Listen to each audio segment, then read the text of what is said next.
Let's talk to John Penrose. He's the Conservative MP for Weston-super-Mare and joins us down the line. John, thank you for joining us. As an element of a smooth transition from one subject to another, because they both feed into each other, would you be concerned about unilateral action leading to a trade war that could clearly have a big impact on our economy?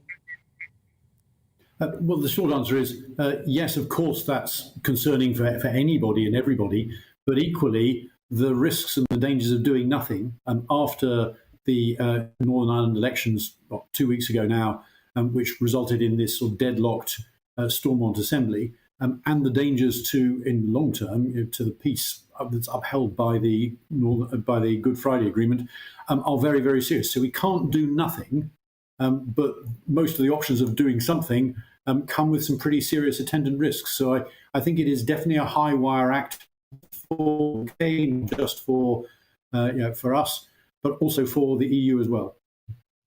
Let's talk about the cost of living crisis, the immediacy of it all. We heard from Andrew Bailey yesterday talking about apocalyptic food price rises, largely due to Ukraine and food supplies, and of course the global inflation. We know the Bank of England's independent, don't we, John? But it's fair to say they should face some criticism. I mean, this idea that the war somehow was sprung upon us by complete surprise is not true. I mean, there's much talk about it from the autumn of last year. And there were many commentators saying that inflation was going to get high, given all the problems about supply chains. Do you think it's right that the Bank of England governor should be criticised for the bank's poor performance in not seeing this crisis? Well, I think you listen to, for example, some of the people on the Treasury Select Committee, the MPs who are in charge of holding the Bank of England to account. And what they're saying is that they think that some things are genuinely impossible for anybody in the UK to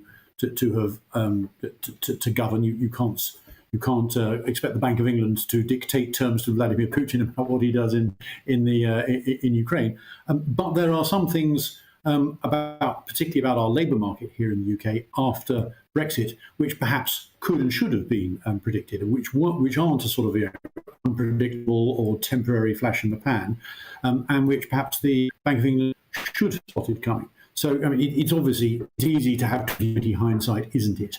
But those certainly the issue.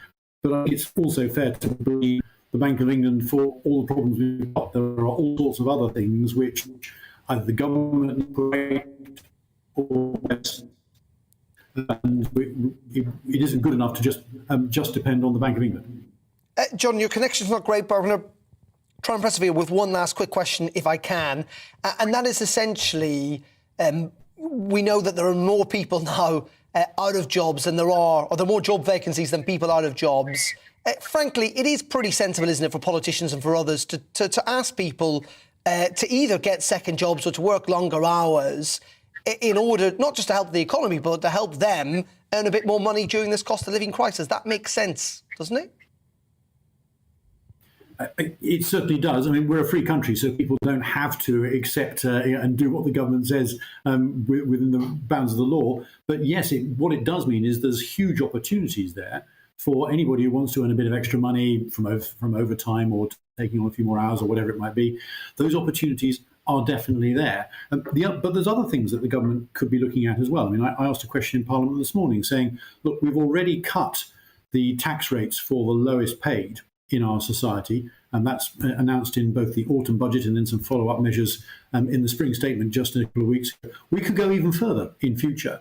And what those sorts of moves do is they make it possible for the least well-off, the low-paid people in society to keep more of the money that they earn. And that's going to be a very big, important move for helping people cope with the cost of living, even if it's driven by things which are completely outside the UK and nobody can do anything about right here.